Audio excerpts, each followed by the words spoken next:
Hi, I'm Kelvin Red, and welcome to the Define Your Destiny podcast, where in each episode, we're going to see the world through a self awareness and leadership lens. I hope you enjoy it.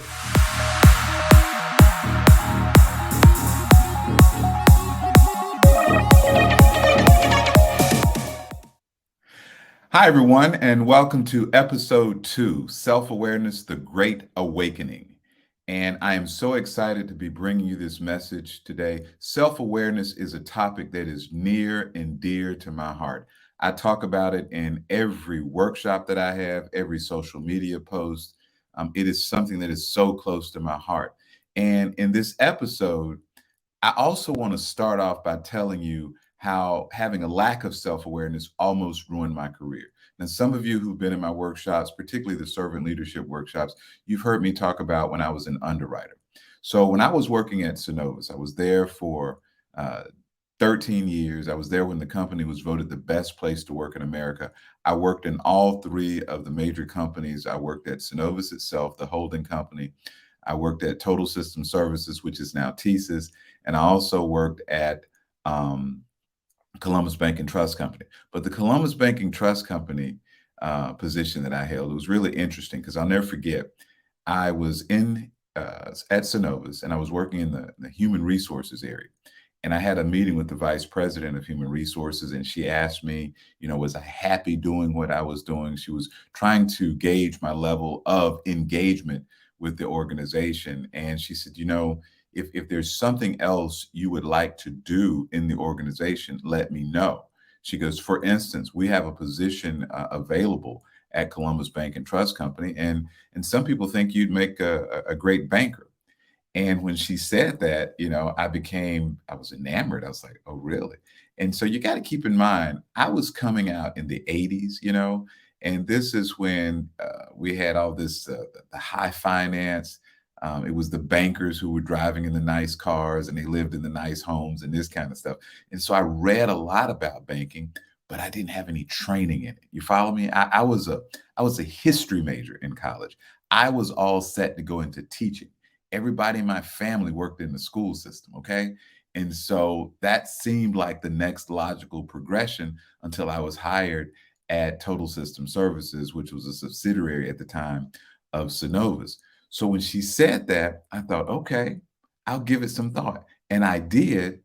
And the next thing you know, I started working on the banking on the banking side of the house. So when I worked at the bank, the idea that the long-term objective was, okay, perhaps you're going to be a commercial lender. That's the long-term objective.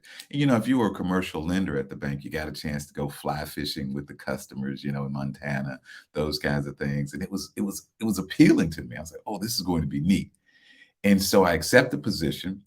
And the first thing that I worked in the branch system. Okay. So I was an assistant branch manager, and I assisted a couple of different branch managers.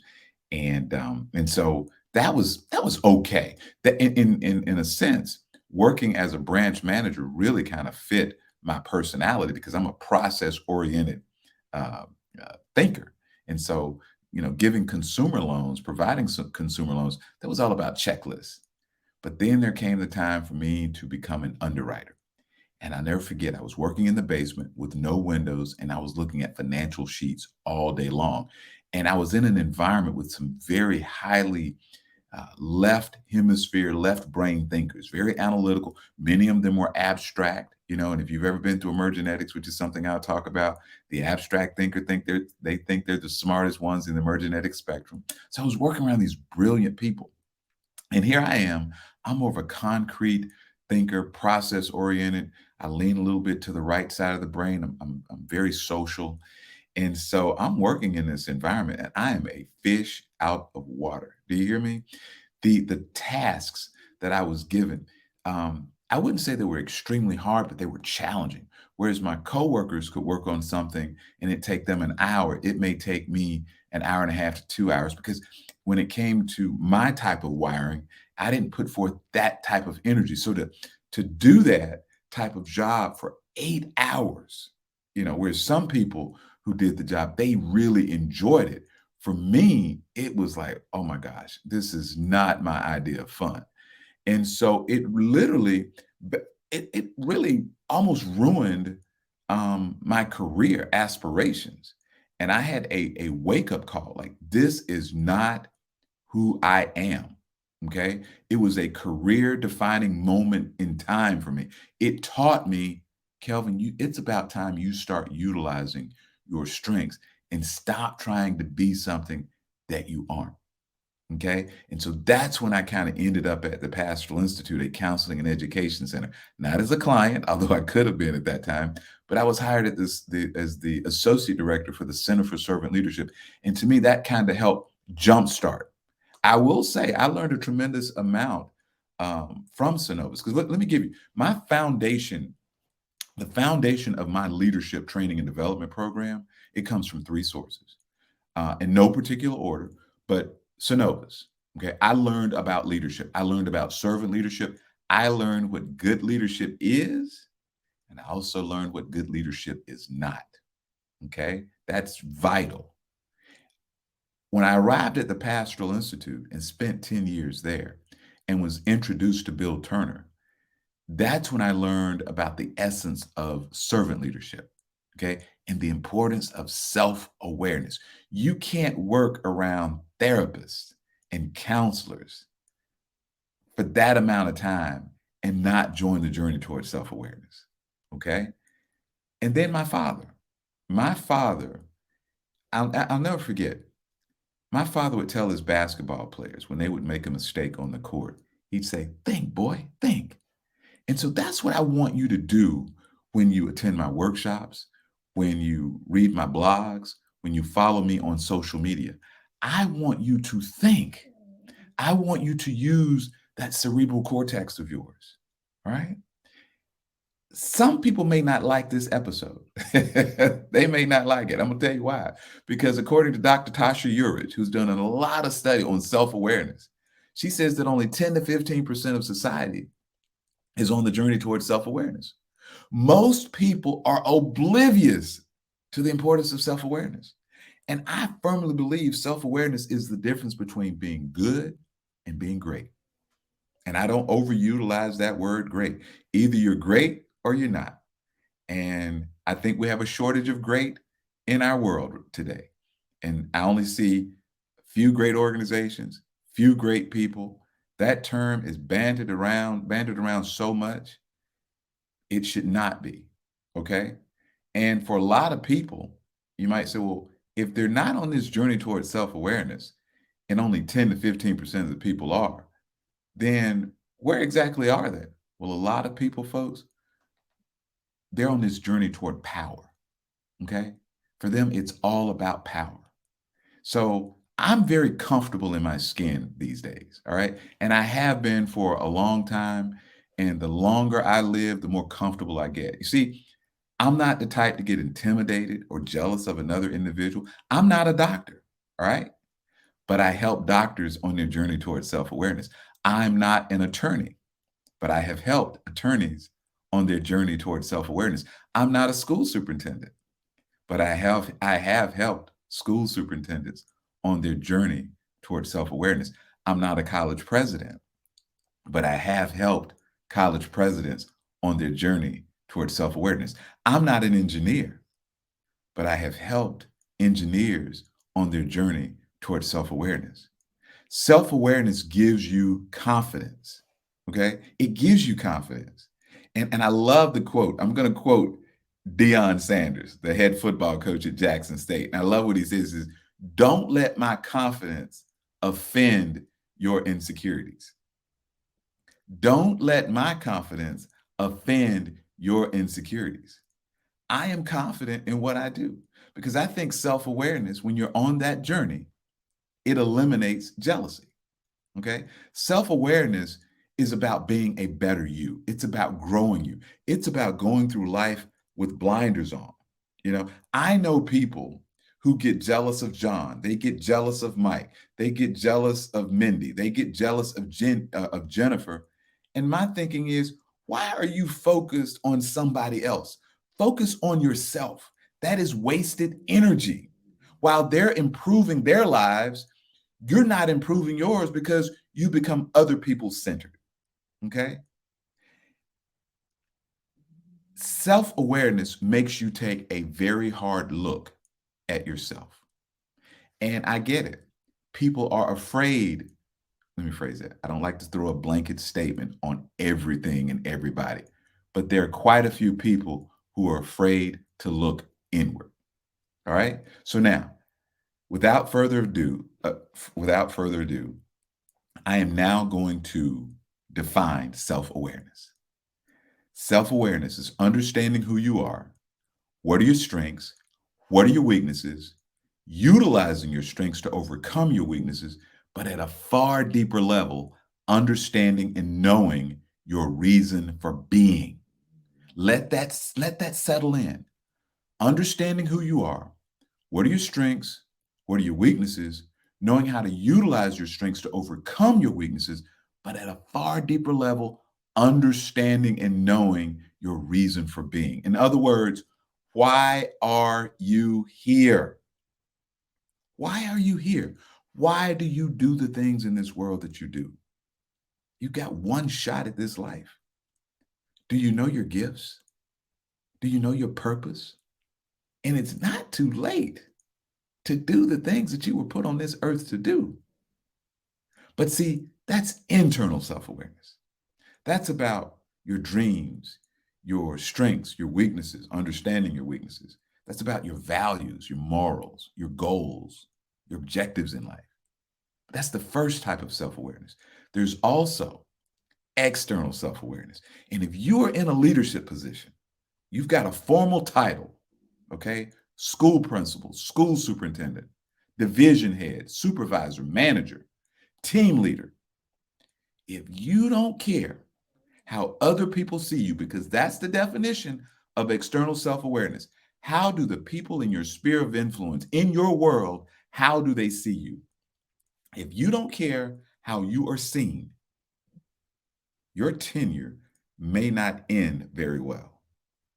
When I worked at Synovus, and Synovus was voted the best place to work in America, a large part of that designation, a large part of that was a survey that a representative sample of employees had to take. And a large part of that survey was about leadership. In other words, how do you feel about your leadership? All right. So if you're in a position of leadership, be mindful of how you show up in the world and how people see you.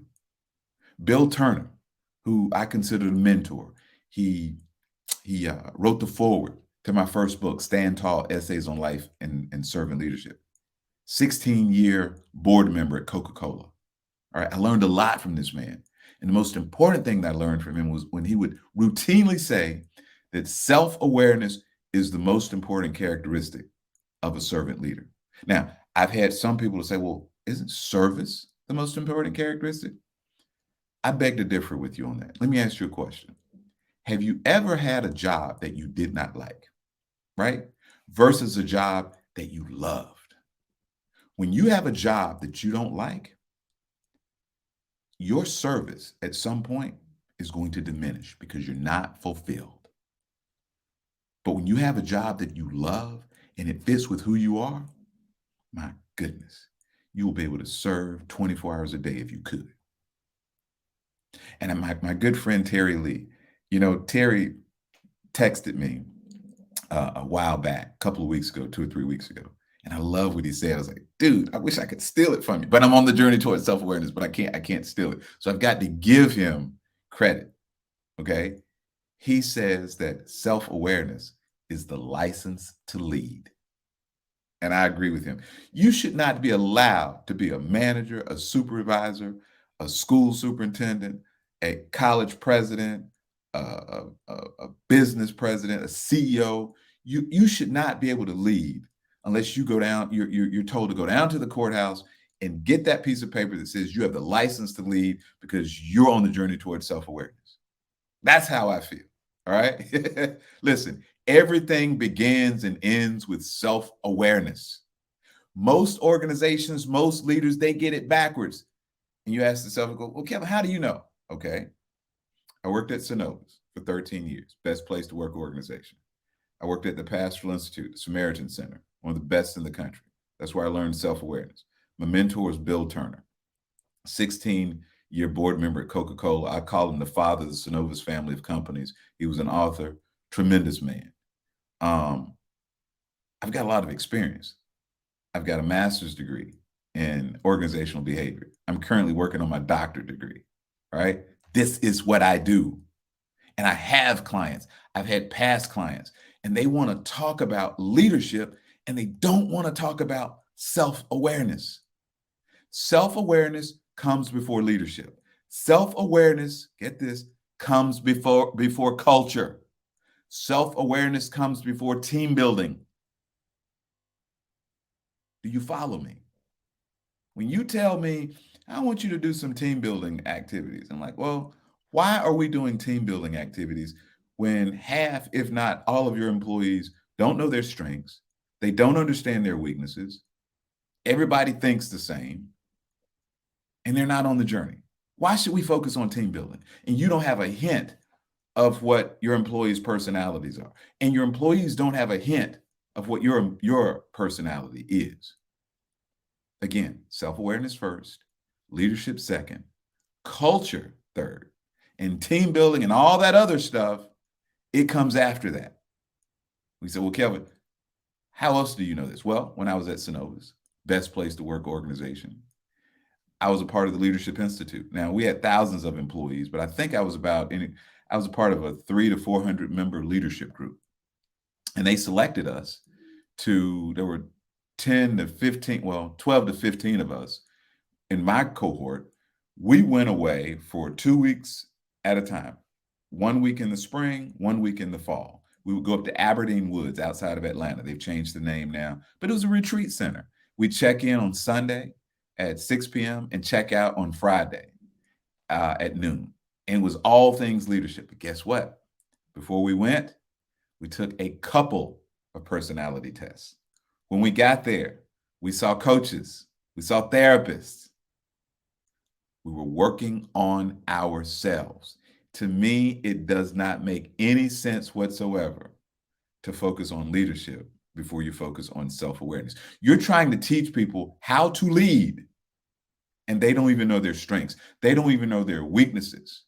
They don't even know what their purpose in life is. And yes, dear leader, that is your responsibility to help them find out. Why? Because to whom much is given, much is required. And so now I'm going to turn my attention for a moment to the leaders out there. How much time do you focus on you? How much? I'm going to do a part 2 to this episode, and I'm going to talk to you about how to become more self-aware. Like right now, I'm just explaining to you what it is, right? But my question, how much time do you spend working on you? How much time do you spend sharpening your own axe? If you are in a position of leadership and you're always running around like a chicken with his head cut off, I got some news for you. You're not on the journey towards self-awareness because something's not working. Okay. If you focus on self-awareness, you really don't have to focus that much on team building. Okay. I see leaders, in the summertime, it's customary to go away and have retreats, right? I get it. That's very important. Athletic teams do it all the time. All right. But they go away and they have these retreats and they call them leadership retreats. And they don't even talk about personalities. That is beyond me. And the personality part, that's the surface part. That's the introductory level. But it's the foundation. It's very important. Now, that's why I love the psychometric instrument or personality test, emergenetics. And this is not an advertisement for it, but I think it's the best on the market. All right. It's a brain-based personality assessment, and it tells you why you think and behave the way that you do. I profile more than 6,000 people, and I presented emergenetics all across the country. I always find it interesting when I'm getting ready to present the workshop and people are coming in, they're taking their seats. And I always hear somebody say, I hope I'm normal. Am I normal? And I always tell, yeah, you are wired to think and behave the way that you are wired to think and behave. Those are your strengths. Those are your preferences. Let's bring them out, right? Let's show you how you can be seen in this world utilizing your gifts. All right.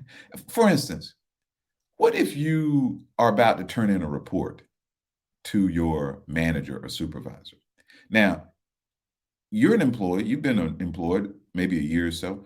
You don't know that your manager is data driven. You have no clue that he or she loves numbers.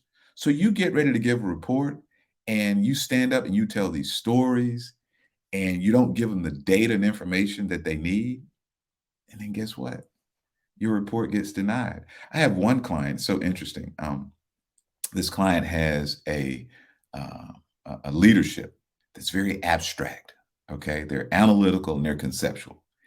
And I was talking to this client, and I said, "Listen, when you get ready to submit your proposal to your leadership, dispense with the stories. Get straight to the data.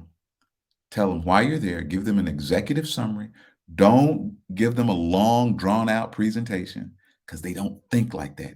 Give them the big picture and give them the data to support your proposal.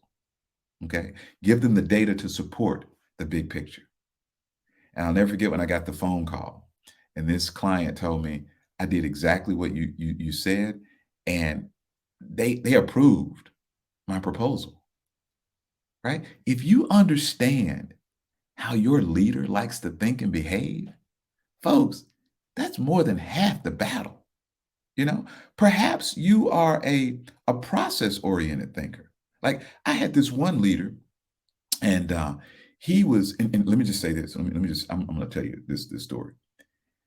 I have some leaders whose employee base are very process oriented, and the leaders are not, and they don't understand that their employees need systems, right? They need systems. That's how they operate. But the leadership does not think along those lines. And it's confusing to the employees. And so those are the little things, the nuances of how emergenetics helps. You know, you may be someone who gets extremely bored with day-to-day routines. You like things that are new and unique, but yet you find yourself in a job that's very structured. What do you think that's going to do to an individual over a period of time? They're not going to be fulfilled. They're not going to be engaged. If you're in a position of leadership, why wouldn't you want to know how your employees like to think and behave? I'll never forget I was talking to a leader once, and I never, I told her about emergenetics, and I said, You're going to find a lot about how they like to think." And she said jokingly, I mean, I guess she thought she was funny. She goes, "Well, we know how they think." And I'm thinking to myself, you lost little puppy. You have no clue, none whatsoever. Again, I asked that question. Why wouldn't you want to know how your employees like to think and how they like to behave? Wouldn't that help you out? And listen, conversely, just as important to you personally, wouldn't you want your employees to know how you like to think and how you like to behave? Because a lot of people, if they're not on the journey towards self awareness and you make a decision that they don't like, they're going to criticize you from the standpoint of they're going to criticize you personally versus the attribute, okay, the personality making the decision and not realizing, well, this is why how he or she is wired. They don't mean it personally. Okay. So that befuddles me, folks. That that befuddles me.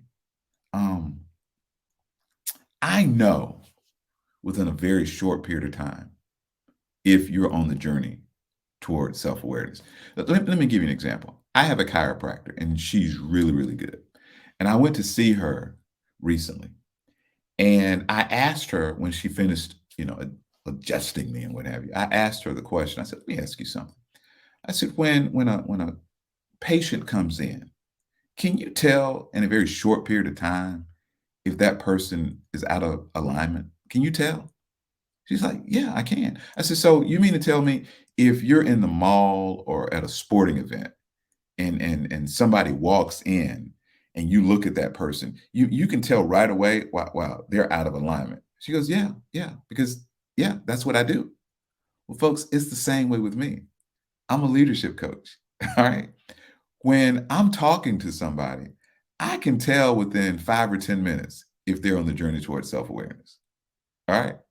I can tell. It's for me, it's so innate. I've been doing this for so long. Bill Turner wrote the forward, and I'm not boasting, but I just got to tell you this. I'm so excited. Bill Turner wrote the forward to my book, and he says, Kelvin is a great observer of people. Now, I don't know if I'm great or not, but I really enjoy it. And I spend my time on it. I went to present a workshop not long ago, and I recognized that the employee base that I was working with, their profile, their combined profile was a lot different than the leader. And when the workshop was over, I told the leader, maybe I was not showing any self-awareness, but I was trying to be very empathetic because I was thinking that she was catching on as the workshop was going on. And I said at the end of the workshop, I said, I would love to coach you.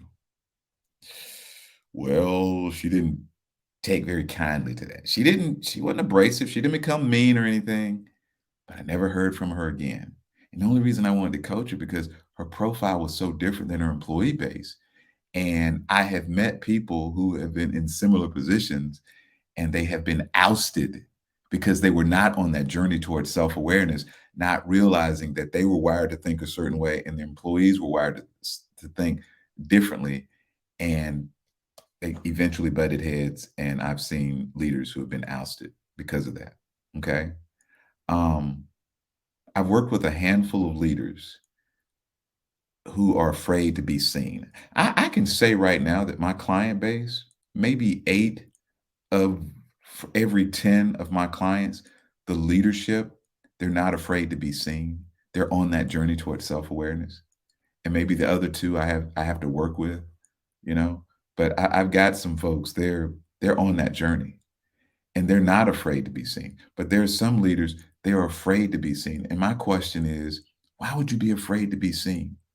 You know, it confounds me. Wouldn't you want your employees to know how you like to think? But again, it goes back to 10 to 15% of society is not self-aware. So for me, it's a numbers game. I've got to get in front of as many people as I possibly can. I want to connect with people who are on that journey. And if you want to join that journey, I want to help you, right? That's my goal in life.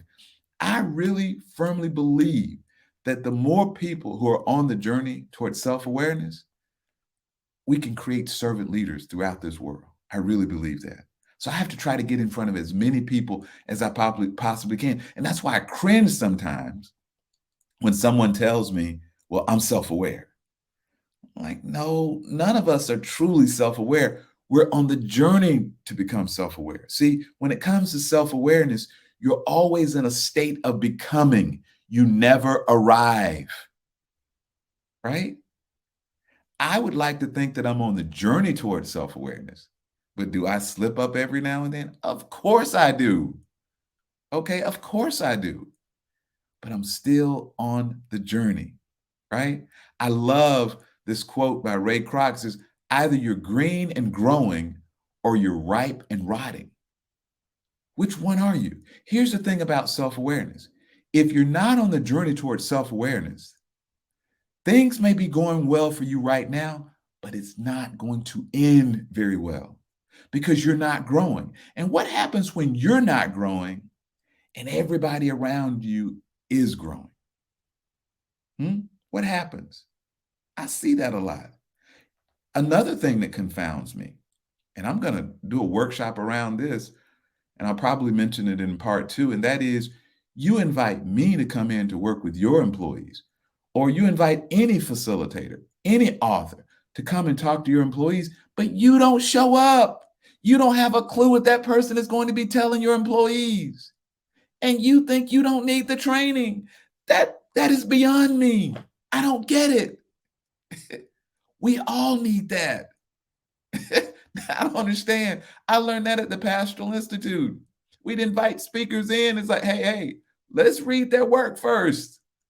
Let's see who we're inviting into our organization to talk to our employees. And let me just tell you something, folks. If you invite me in to work with your employees, and A, you have no idea what I'm going to be talking about, and B, you don't show up, guess who's going to be the star of the show? You. Okay? So remember, everything begins and ends with self awareness. I would love to know your thoughts on today's podcast. Okay. So please let me hear from you. You can shoot me an email, kelvin@kelvinred.com. Drop your comments below. I want to know what you think about this. Whether you agree with me, if you don't agree with me, I want to know. I want to learn. What can I do better? Maybe I missed something. I need to know. I want to help you. So this is Kelvin Red. Thank you so much for joining me in this episode 2, Self-Awareness, the Great Awakening. And I want you to join me again next time. And remember, define your destiny.